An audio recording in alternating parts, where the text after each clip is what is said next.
This is the Power Platform Daily Brief from CRM Audio for Monday, September 9th, 2019. I'm Joel Lindstrom, and this is what you need to know about the Power Platform today in 10 minutes or less.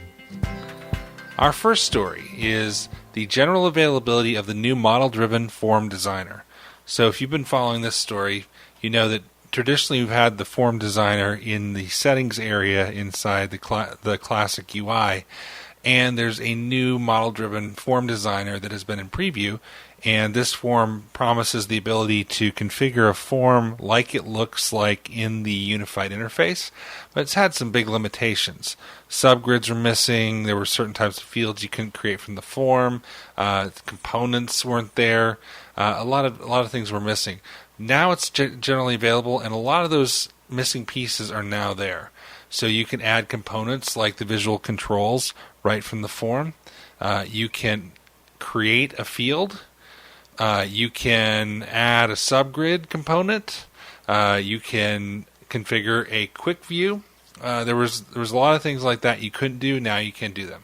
Now I believe there still are some limitations. Specifically, you can't add Bing Maps control, and I'm not sure about web resources, but it's pretty much there. So I'm recommending people make this their default maker experience. I think what you'll find is it's faster, especially because you can cut and paste sections and fields and other things, and especially because it looks and feels like it's unified interface.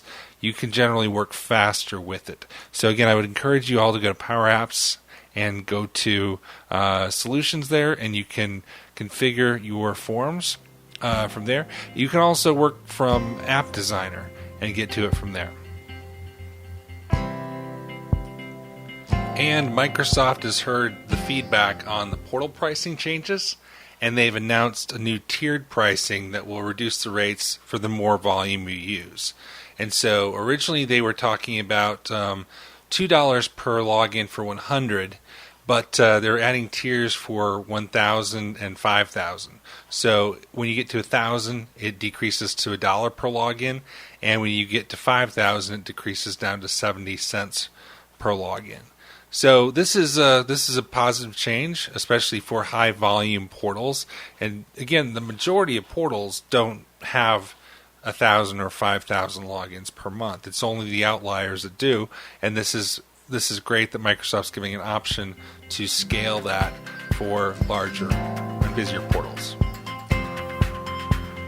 And remember that the Flow Virtual Conference is coming up tomorrow on the 10th.